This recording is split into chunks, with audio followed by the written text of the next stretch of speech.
आज की बहस में, आज की डिबेट में यही कारण हम आपको बताएंगे कि असल में पाकिस्तानी आर्मी का काम है क्या। आइए देखिए एक छोटा सा पैकेज और फिर अपनी बहस शुरू करते हैं। ये सब जानना चाहते हैं कि आखिर बाजवा की सेना लड़ती क्यों नहीं है। तो चलिए आज हम इस रहस्य से पर्दा उठा देते हैं। पाकिस्तान के प्राइवेट बिजनेस सेक्टर में सेना की 100 अरब डॉलर यानी 7.5 लाख करोड़ से अधिक की हिस्सेदारी है। पाकिस्तानी सेना फूड, बेकिंग, जूते, सुपर स्टोर और चाय के क्षेत्र में बिजनेस करती है। जरा मुझे बताएं दुनिया की कौन सी फौज है जो डायपर्स बनाती है, जो बेबी फूड बनाती है, जूते चप्पल बनाते हैं, मोजरियां बनाते हैं। ये मेरे से जो पहले गेस्ट थे उन्होंने कहा कि पाकिस्तान की फौज जो है वो जूते बनाती है।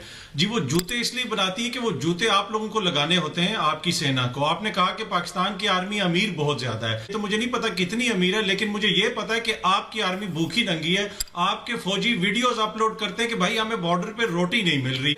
आपने बहुत कुछ बता दिया कि पाकिस्तान की आर्मी ये करती है, वो करती है। मैं आपको बताता हूँ आपकी आर्मी क्या करती है। 2004 में आसाम राइफल्स में मोना रामा के साथ जो हुआ रेप और उनका मर्डर के 100 के बरहना औरतें, नेकेड वुमेन ने मार्च किया राइफल्स के हेडक्वार्टर की जानिब। उसके बाद MS जसवाल जो आपके मेजर जनरल थे, वो पिछले साल उनको फौज से कोर्ट मार्शल किया गया इसलिए कि उन्होंने भी आसाम राइफल्स में जब वो पोस्टेड थे वहां पे खातून अफसर के साथ सेक्सुअल हरासमेंट का केस हुआ।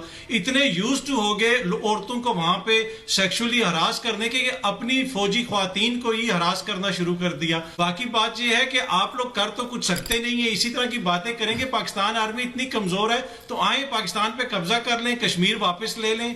और आपकी आर्मी जितनी प्रोफेशनल है वो हमने देख लिया कि आपका अभिनंदन जब आए थे पूरी दुनिया ने देखा और हमारी आर्मी ने किस तरह बिहेव किया। और पाकिस्तान का आर्मी चीफ कौन है और पाकिस्तान की सेना कौन है वो पूरी दुनिया ने भी देखा और आपने भी देखा।